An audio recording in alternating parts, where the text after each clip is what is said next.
I returned from abroad after 10 years, only to find my daughter living in her own house as a maid. I'd spent 10 years in Singapore dreaming of this moment, surprising my daughter Hannah, and finally meeting my 4-year-old granddaughter Grace, in the beautiful Denver home I'd bought for them. The years of working in Singapore's brutal tech industry, building data centers under that relentless tropical sun, had been worth every sleepless night. I'd saved every dollar for this return. The Denver streets looked exactly as I remembered. My taxi pulled up to the house on Cherry Creek Drive. Same red brick facade, same white picket fence, the same oak tree Hannah used to climb. This was my gift to her, a safe haven I'd secured before leaving. I stood on the sidewalk, my hands trembling as I pulled out my key. Hannah had no idea I was coming. This was going to be the surprise of a lifetime. The front door opened silently. I stepped inside, grinning, ready to shout, "Surprise!" But the word died in my throat. From the living room, a man's voice cut through the silence. "Clean that mess up faster or you'll get another beating tonight." My blood turned to ice.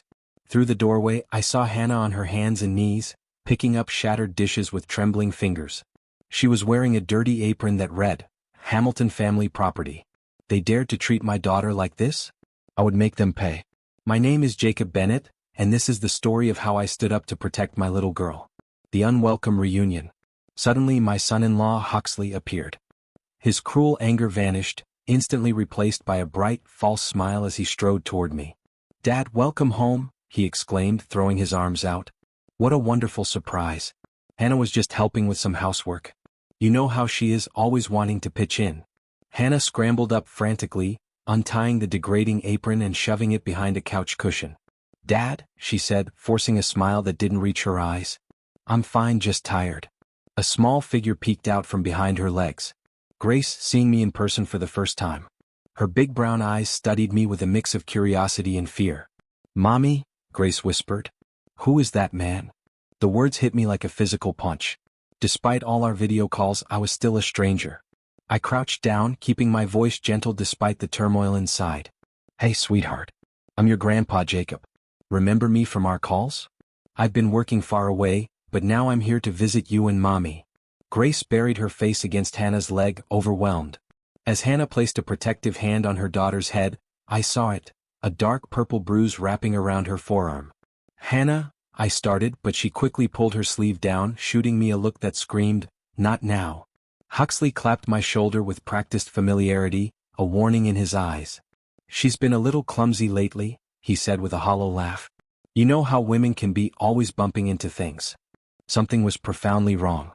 The confident daughter I'd left was now a frightened animal, constantly glancing at her husband for approval.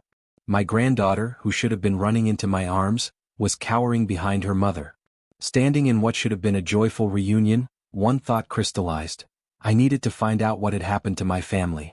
I had a sinking feeling the truth would be far worse than I could imagine. The awful truth.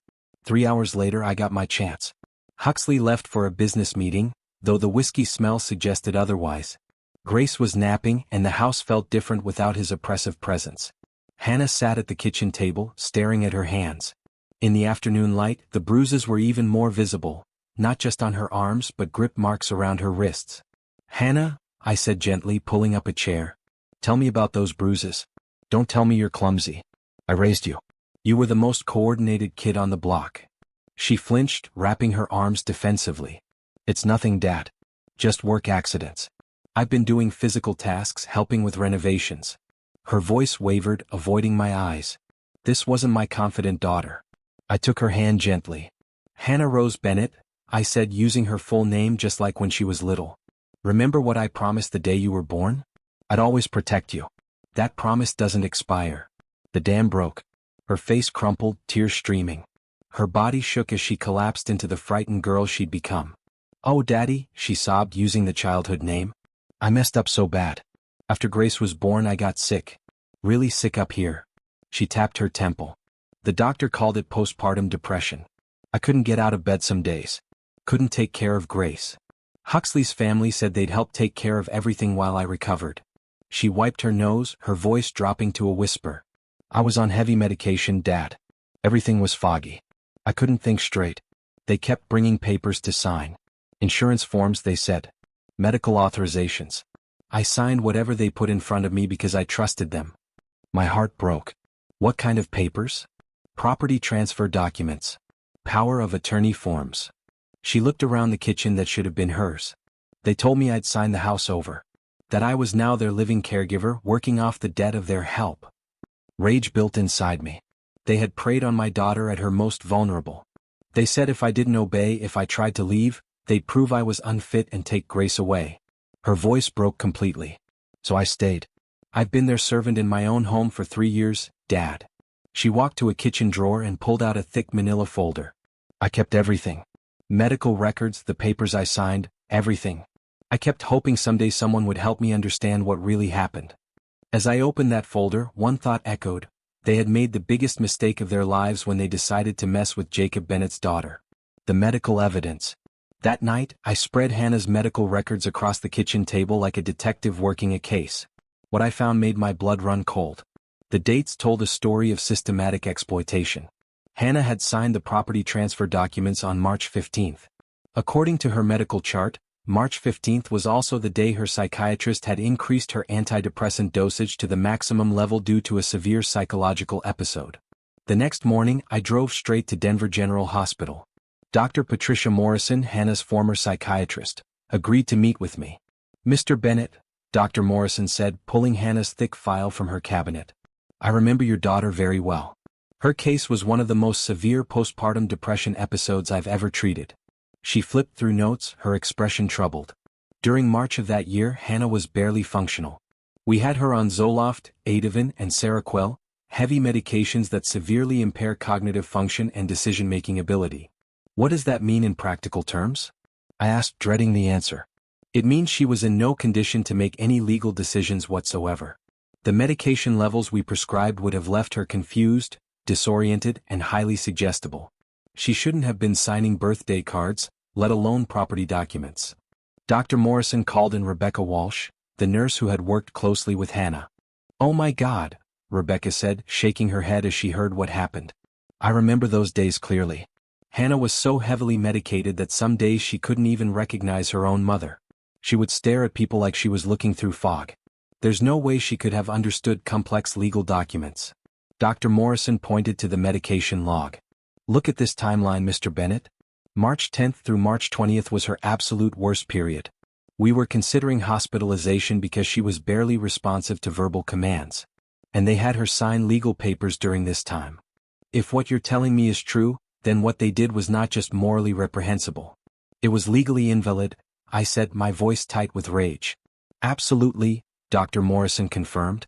"A person under this level of psychiatric medication cannot give informed consent for anything, especially a significant property transfer." She handed me a printed summary. "Mr. Bennett, those signatures are legally worthless. No court in the country would uphold contracts signed by someone in Hannah's condition. What the Hamilton family did constitutes elder abuse and exploitation of a vulnerable adult."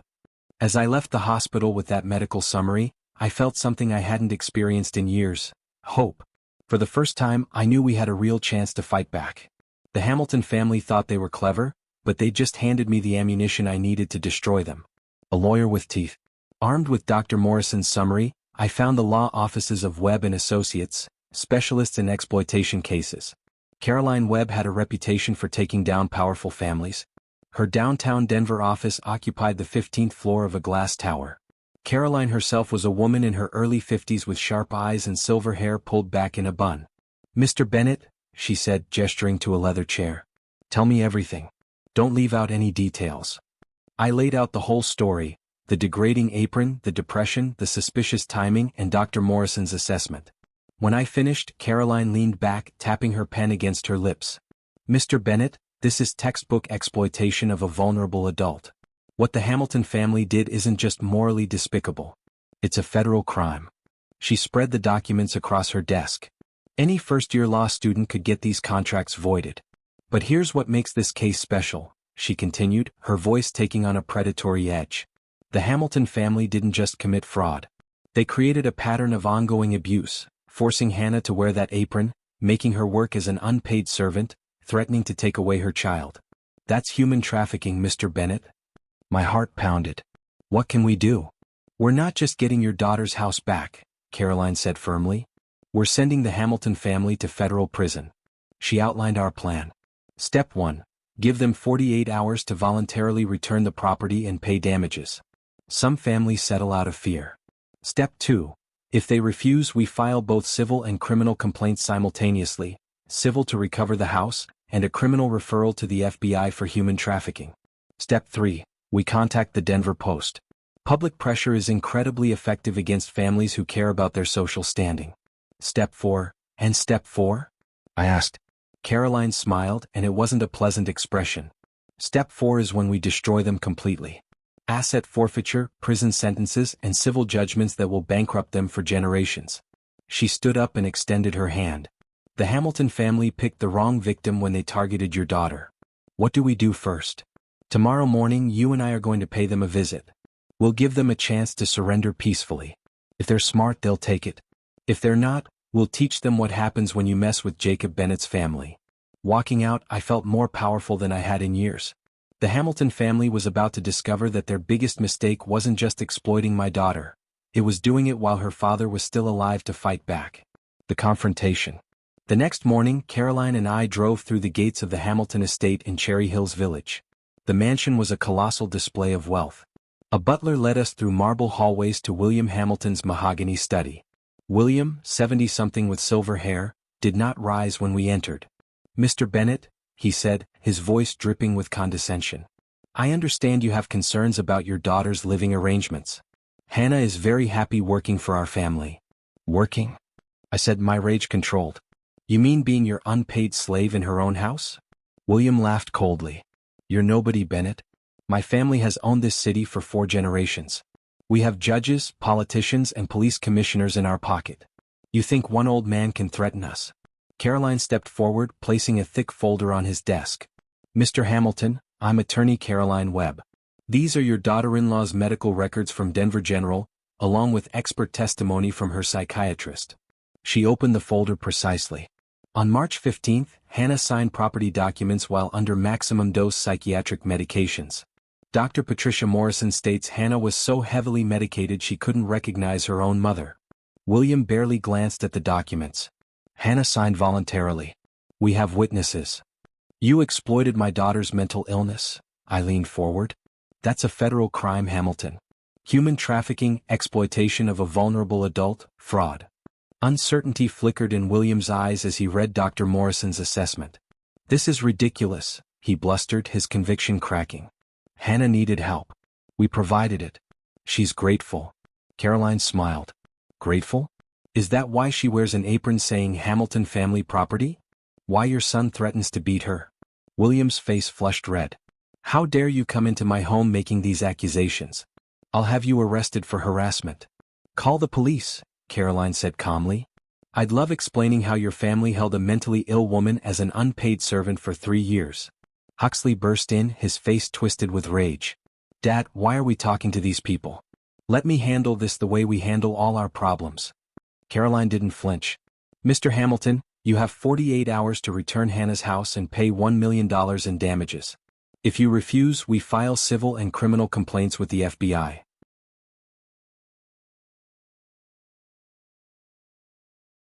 William stood slowly, his hands shaking with fury.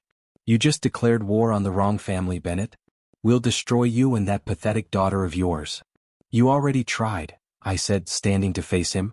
"But you made one crucial mistake. You left me alive to fight back." Walking out, Caroline squeezed my arm. "Perfect. They just made threats in front of witnesses. Now we have intimidation charges too." The Hamilton family had 48 hours to surrender. Something told me they were too arrogant to take the offer. Victory and a new beginning. 47 hours later, the Hamilton family's silence gave Caroline her answer. The Denver Post's front page headline screamed, "Wealthy family exploits daughter's mental illness to steal home." The article laid out every damning detail. Hannah's medical records, the suspicious timing, and the 3 years of degrading treatment. Within hours, the story exploded. #Justice for Hannah began trending. The outpouring of support was overwhelming. A GoFundMe page appeared overnight. But the real victory came at 2 o'clock that afternoon when Caroline called. "Jacob, get down to the courthouse immediately. Judge Elizabeth Barnes just granted our emergency injunction. Hannah gets her house back today." At the Denver County Courthouse, Judge Barnes's voice rang with authority. Based on the medical evidence presented, it's clear that Ms. Hannah Bennett Hamilton was not competent to sign these documents. The property transfer is hereby declared null and void, effective immediately. The Hamilton family's high-priced lawyers looked stunned. William Hamilton's face turned purple, and Huxley had to be physically restrained when he started shouting threats. Furthermore, Judge Barnes continued, I'm granting a temporary restraining order. The Hamilton family is prohibited from contacting or approaching Ms. Bennett or her family. Violation of this order will result in immediate arrest. 2 hours later, I watched from our front porch as Denver police officers escorted Hannah and Grace home. Hannah carried a single suitcase. Grace clutched a worn teddy bear. Daddy, Grace whispered to Hannah as they walked up the steps. Are we really going to live here now? Yes, sweetheart, Hannah said, her voice breaking with emotion. We're home. We're finally home. That evening, as we sat around the kitchen table, my phone rang. The caller ID was Huxley's number. Answer it, Caroline advised, holding up her own phone to record. Let's see how stupid he really is. I put the call on speaker. Huxley's voice was slurred with alcohol and rage. This war isn't over, old man. You think you've won? We will destroy you all. You have no idea what we're capable of. Are you threatening my family? I asked calmly. I'm promising you, Huxley snarled. Enjoy your little victory while it lasts. Soon you'll wish you'd never come back from Singapore. The line went dead. Caroline smiled grimly as she stopped her recording. Congratulations, Jacob. He just handed us another felony charge. That night, as Hannah tucked Grace into her own bedroom, I felt something I hadn't experienced since walking through that front door: hope. But Huxley's threats echoed in my mind. The battle was won, but the war was far from over. Finding happiness in the simple things. The first week back in our house felt like stepping into a dream. Every morning I woke up to Grace's laughter, a sound absent from these walls for far too long. Hannah moved through the rooms like someone rediscovering a forgotten language, pausing in doorways, running her fingers along familiar surfaces. Dad, she said one morning, finding me making pancakes, I forgot how good coffee tastes when you're not afraid someone's going to scream at you. Grace slowly warmed up to me. The breakthrough came Tuesday when I found her struggling with a bicycle that was clearly too small. Need help there, sweetheart? I asked, crouching beside her.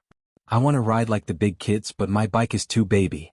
That afternoon, we bought a bright pink bicycle with training wheels and streamers.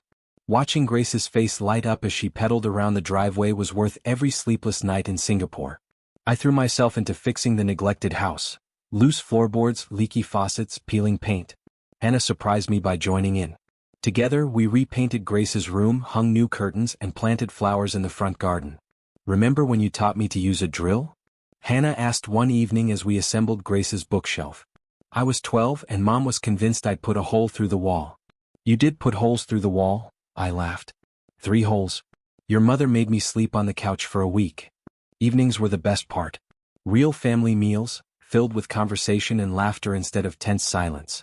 Grace would chatter, show me drawings, or ask me to read her favorite story about a brave little mouse. Grandpa, she said one night, the word rolling off her tongue naturally for the first time, will you read me the mouse story again? My heart nearly burst. Of course, sweetheart. As many times as you want. Hannah caught my eye and smiled, a real smile, not the forced expression from when I first arrived. Dad, she whispered later while cleaning dishes, I forgot what happiness felt like. Thank you for giving it back. For 10 days we lived in this bubble of contentment. Grace called me Grandpa regularly, Hannah's bruises faded, and the haunted look in her eyes began disappearing. We were becoming a real family again. But Thursday night as I tucked Grace into bed, my phone rang. The caller ID showed an unfamiliar local number.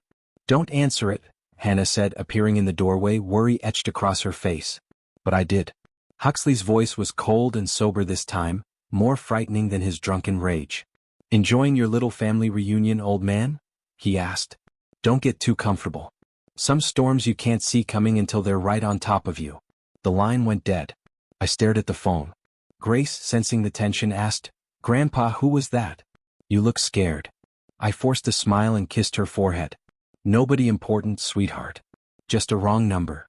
But as I turned off her bedroom light, I couldn't shake the feeling that our peaceful days were numbered. The fire and the fight. 2 nights later, a violent thunderstorm rolled across Denver, rattling our windows. I was lying in bed when I heard a sound that didn't belong. Footsteps on the front porch, slow and deliberate. I slipped out of bed and peered through the curtains. Lightning illuminated a figure moving around the perimeter of the house, carrying what looked like a gas can. The acrid smell of gasoline began seeping through the walls. Huxley had come to make good on his promise. I grabbed my phone and dialed 911, whispering urgently to the dispatcher, "There's a man with gasoline trying to burn down my house on Cherry Creek Drive." "Sir, we're dispatching units immediately. Get your family out of the house now." Before I could reach Hannah's room, I heard the whoosh of flames igniting. Orange light flickered through the living room windows as fire raced around the foundation. Huxley's voice rose above the storm, screaming like a man who'd lost his mind. "You destroyed my family," he shrieked. "Now I'll destroy yours. Burn it all down." I burst into Hannah's bedroom, shaking her awake. "Hannah, we have to go now. The house is on fire." She bolted upright. "Grace." We ran to Grace's room together. She was already sitting up, crying as thick black smoke began seeping under her door, stinging our eyes and burning our lungs. "Mommy, I'm scared," Grace sobbed as Hannah scooped her up. "I know, baby. Grandpa's going to get us out of here." The front door was blocked by flames, so I led them toward the back. But as we reached the kitchen, Huxley appeared at the sliding glass door, his face twisted with rage and illuminated by the fire he'd set. He was holding a crowbar. "Nobody leaves," he screamed, smashing the glass. "If I can't have my family, nobody gets to have theirs." I pushed Hannah and Grace behind me, grabbing a kitchen knife from the counter. "Hannah, Grace, get out through the side window in the dining room. Go." "I'm not leaving you," Hannah cried. "Go. Protect Grace." I roared. Huxley swung the crowbar at my head.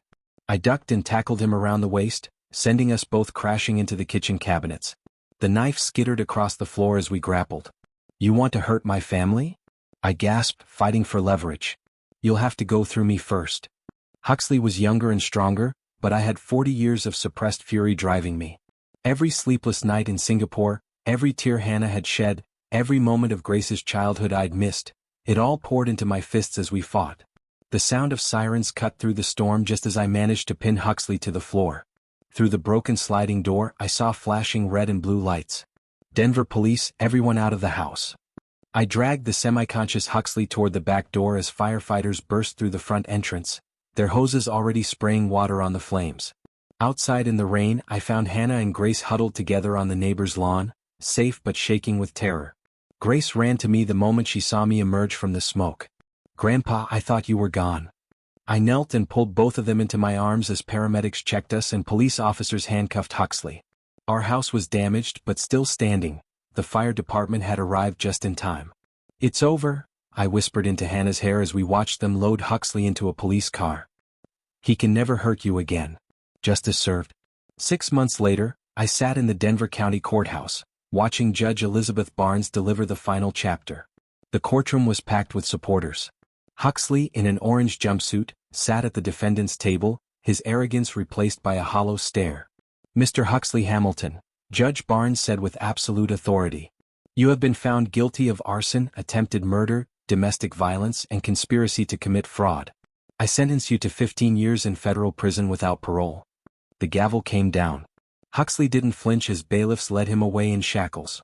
2 weeks earlier, William Hamilton had been sentenced to 8 years for exploitation, fraud, and conspiracy.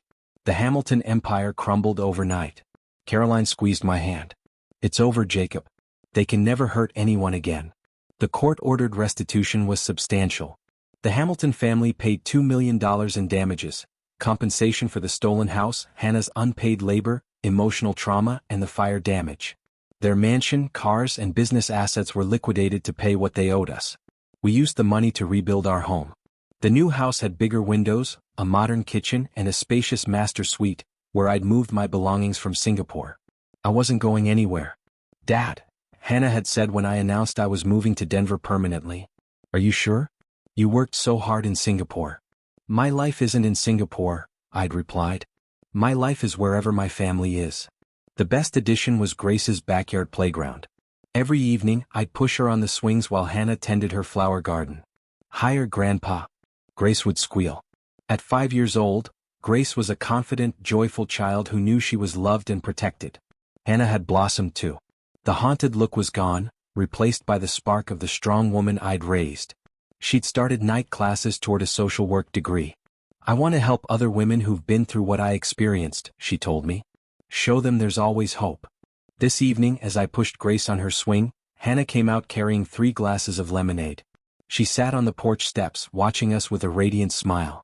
"Grandpa," Grace said, slowing her swing, "will you live with us forever and always?" I caught the swing and knelt to her level. "Forever and always, sweetheart. Wild horses couldn't drag me away." "Dad," Hannah called from the porch, her voice thick with emotion. "Thank you for saving us. Thank you for never giving up." As the sun set over Denver, I realized this moment, this perfect, ordinary evening with my family, was worth more than all my success in Singapore. The wisdom of a grandfather. Looking back, I learned crucial lessons. I came so close to losing everything that truly mattered. For 10 years, I chased success while my daughter suffered. Don't make my mistake. Don't let career ambitions blind you to your family's pain. I believe the Lord guided me back to Denver at exactly the right moment. What looked like coincidence was divine intervention. The Hamilton family forgot that God sees everything, and justice always finds its way. Hannah's strength and Grace's healing showed me the power of unconditional love. The greatest blessing wasn't the court victory, it was Grace calling me Grandpa with genuine love. Being present is the most precious gift we can give our families. Don't wait for a crisis to bring you home.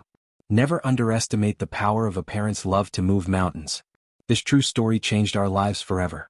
Hannah found her strength, Grace learned she was protected, and I discovered that home isn't a place, it's the people who love you unconditionally.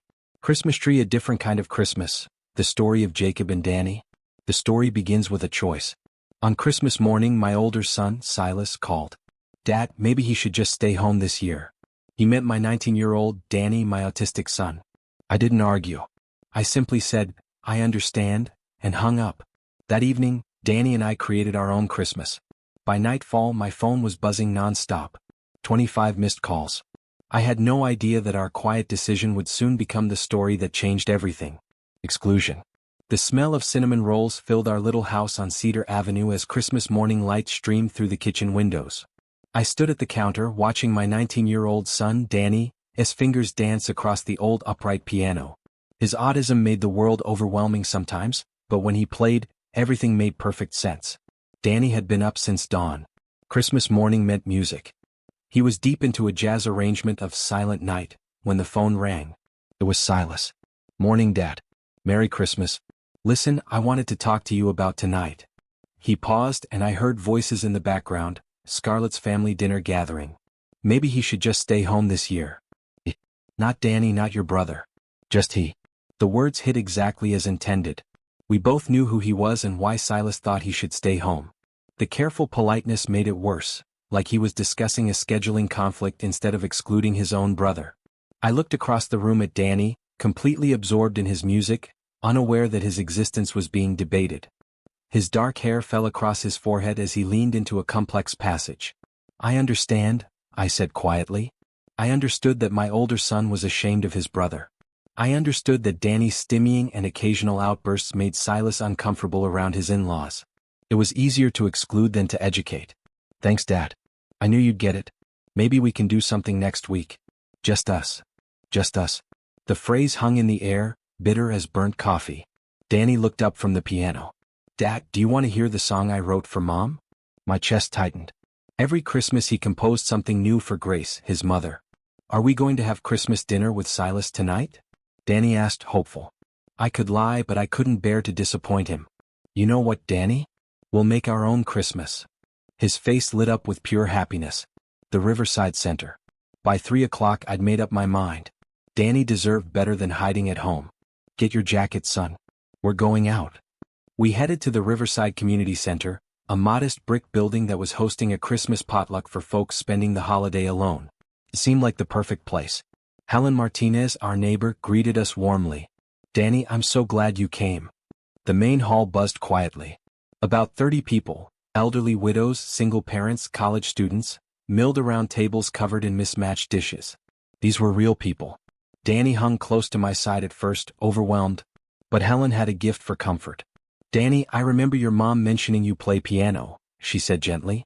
"We've got that old upright in the corner if you'd like to try it out. No pressure." Danny's eyes held that familiar spark. I followed his gaze to the weathered piano beneath twinkling lights. "It's okay if you want to play, son." He approached the instrument like an old friend. Then, without fanfare, he began. His Silent Night became something else entirely, woven with jazz harmonies I'd never heard, building layers of melody that wrapped around the room like a warm blanket. Conversation stopped. Forks paused. Even the children grew quiet. When the last note faded, the silence stretched. Then applause erupted, not polite clapping but genuine appreciation. "That was incredible," whispered Mrs. Patterson. Helen had tears in her eyes. "Danny, that was a gift. A real Christmas gift to all of us." I noticed she'd been holding up her phone. As we helped clean up, people approached Danny with genuine warmth. No awkward stares, no whispered questions, just appreciation. Walking home, Danny hummed his arrangement while snow began to fall. We had made the right choice. That feeling lasted until we stepped through our front door and I saw my phone blinking, 25 missed calls. The digital storm. I woke up Boxing Day morning to my phone buzzing like an angry wasp. Notifications were pouring in faster than I could read them. Helen had posted the video titled, "Christmas Miracle Boy." The numbers were staggering. 50,000 views overnight. 1,000 shares.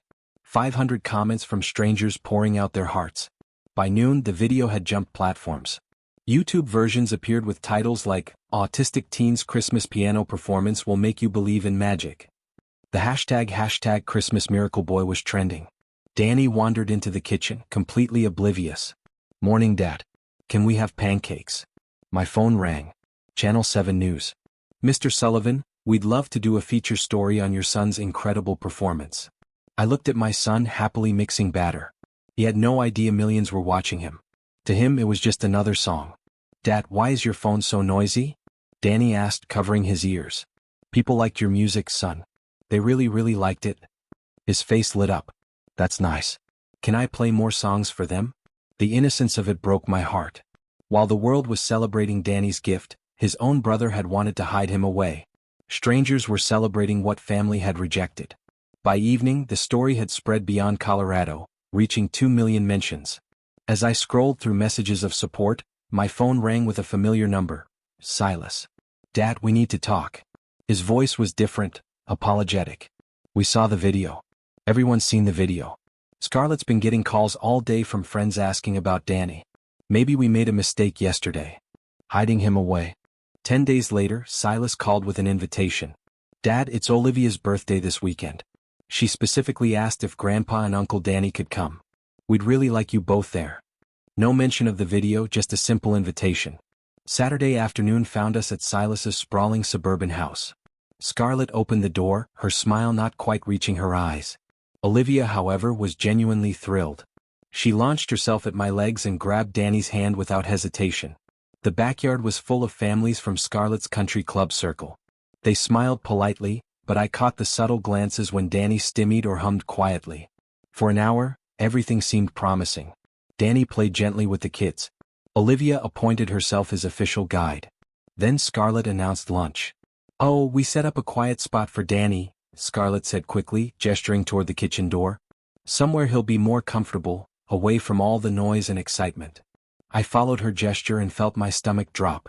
Through the doorway sat a single plastic chair at the breakfast counter, a paper plate, a juice box. Hidden. Separate. Shameful. "You're hiding him like he's shameful." The words exploded out of me.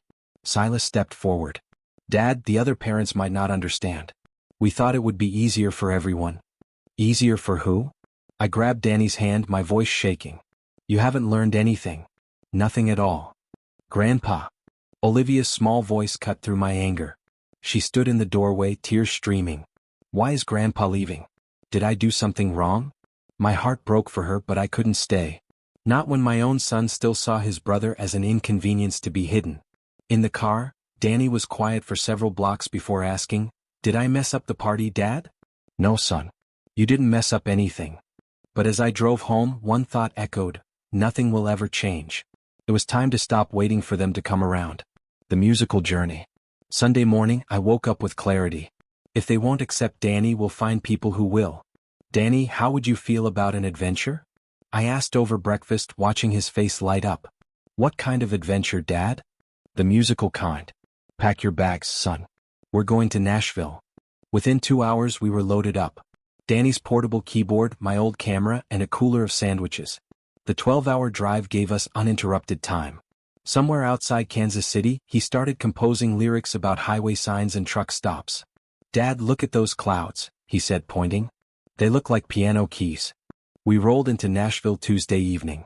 Wednesday morning we found a weathered upright piano under a pavilion in Centennial Park, part of Nashville's Play Me I'm Yours project. "Want to try it out?" I asked.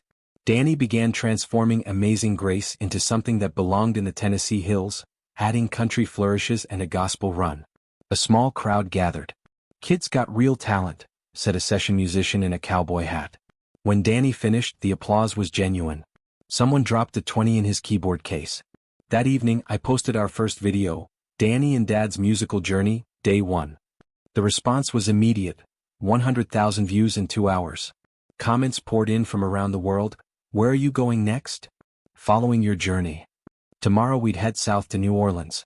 For the first time in months I felt like we were exactly where we belonged. From Nashville we became musical nomads. New Orleans welcomed us with jazz. Danny discovered a piano at Jackson Square and was soon jamming with a trumpet player named Marcus and a drummer called Big Joe. "Kid plays like he's been doing this his whole life," Marcus said in amazement. Memphis came next. Beale Street's blues legacy called to Danny like a siren song. At Handy Park, he sat down at another public piano and transformed traditional blues into something entirely his own. The crowd that gathered here was different.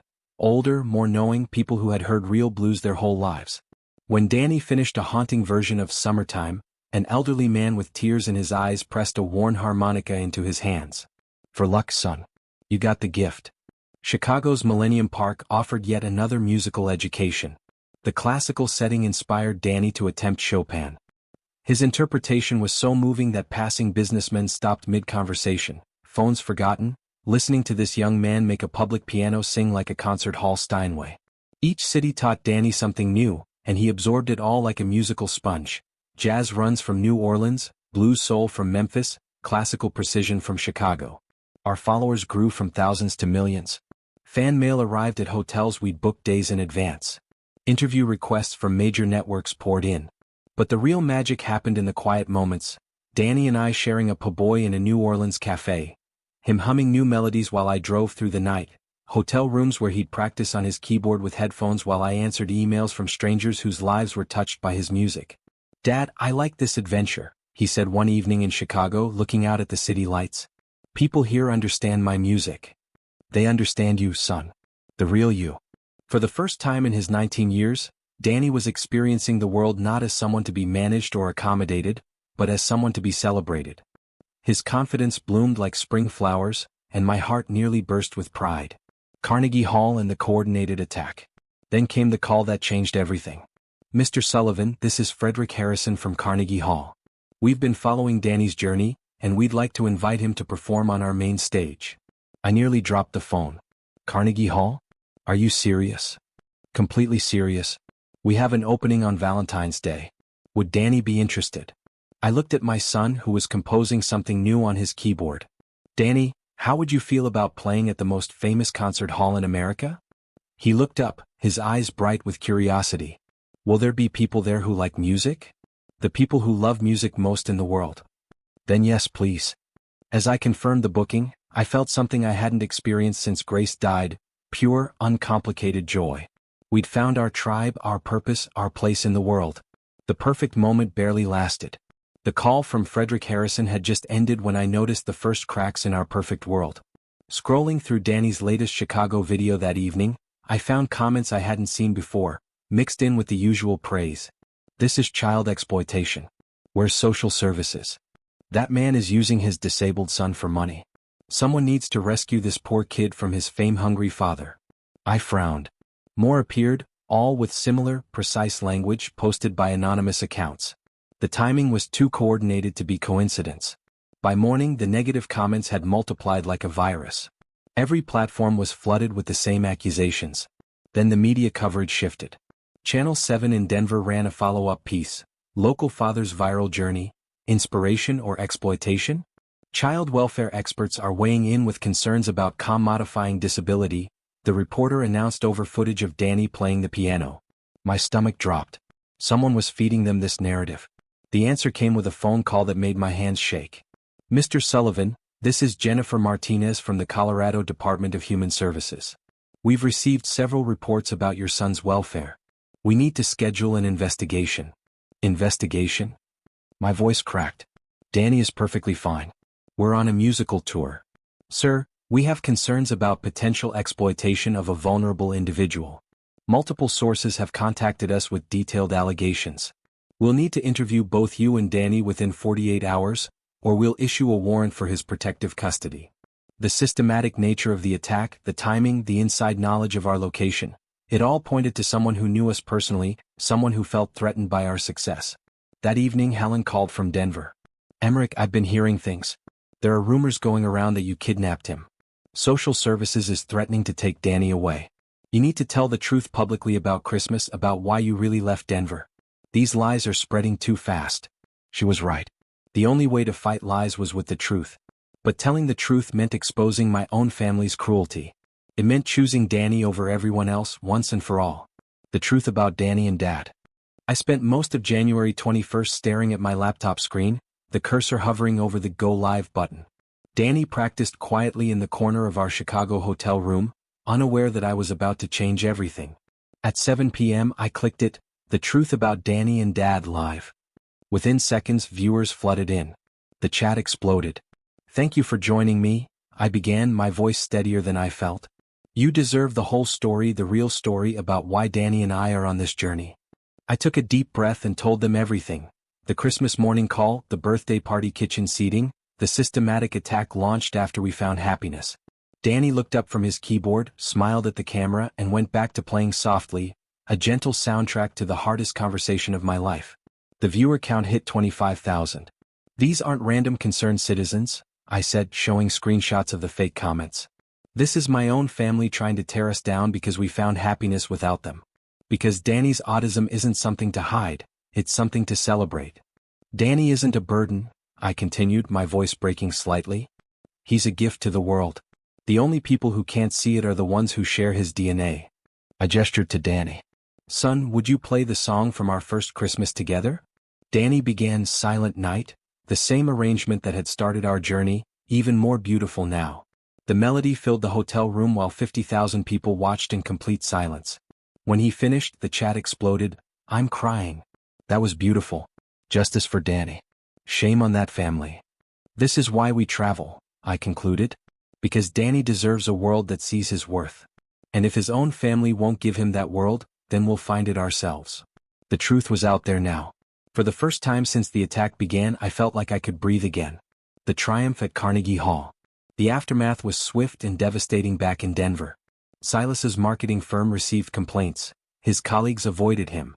Within a week he was quietly asked to take indefinite leave. Scarlett fared no better. The perfect suburban image they'd protected by rejecting Danny had completely crumbled. Meanwhile, Colorado Department of Human Services called me with a very different tone. "Mr. Sullivan, after reviewing the evidence and interviewing multiple witnesses, we are closing this case.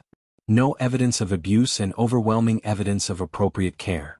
Carnegie Hall confirmed our Valentine's Day performance with enthusiasm. "We're honored to host Danny," Frederick told me.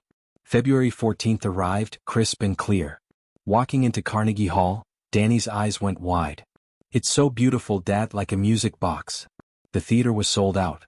When Danny walked onto that legendary stage, the audience rose to their feet before he even touched the keys. The standing ovation lasted 3 full minutes. He began flowing seamlessly through Silent Night, Amazing Grace, and into a new original composition he called Journey Home. The music filled every corner of that sacred space. I watched 2,000 people experience what I'd known all along. Danny wasn't disabled. He was differently gifted.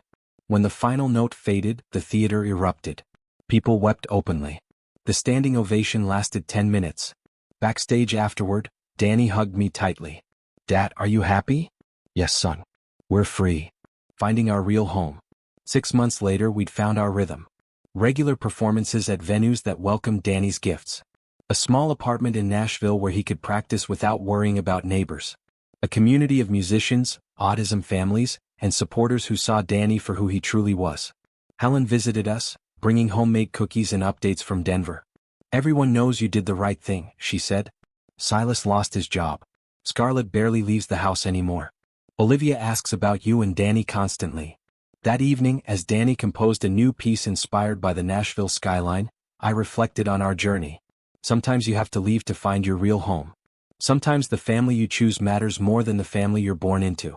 "Dad, I'm glad we went on our adventure," Danny said, looking up from his keyboard. "Me too, son. Me too. We'd found our place in this symphony of souls who understood that different doesn't mean less. It means special. It means gift. It means exactly what the world needs." Glowing Star Grandpa's Reflections, The Power of Choice. Looking back on our journey, I realized God had a plan all along. When Silas made that Christmas morning call, I thought our world was ending. But sometimes what feels like rejection is actually God's way of redirecting you towards something better. Don't be like I was for so many years, waiting for others to accept and love your child unconditionally. Don't waste precious time hoping family will change when they've already shown you who they are. I spent too long making excuses for people who saw Danny as a burden instead of the blessing he truly is. This true story taught me that real family isn't about blood relations. It's about who shows up when it matters. Strangers in Nashville, New Orleans, and Chicago embraced Danny with open hearts while his own brother wanted him hidden away. If you're living a similar story, know that you're not alone. Courage comes in many forms. Sometimes the most powerful story is about an ordinary person making an extraordinary choice for their child. The greatest lesson I learned: sometimes you have to walk away from toxic relationships to find your real tribe. God doesn't call us to accept mistreatment in the name of family loyalty. He calls us to fiercely love, protect the vulnerable, and create safe spaces where everyone can flourish. Danny and I found our freedom when we stopped seeking acceptance from people who refused to give it. We discovered that the world is full of loving hearts. You just have to be brave enough to find them. Don't apologize for their differences. Celebrate them, protect them, and trust that amazing plans await both of you. Your true story matters too. Share it in the comments below.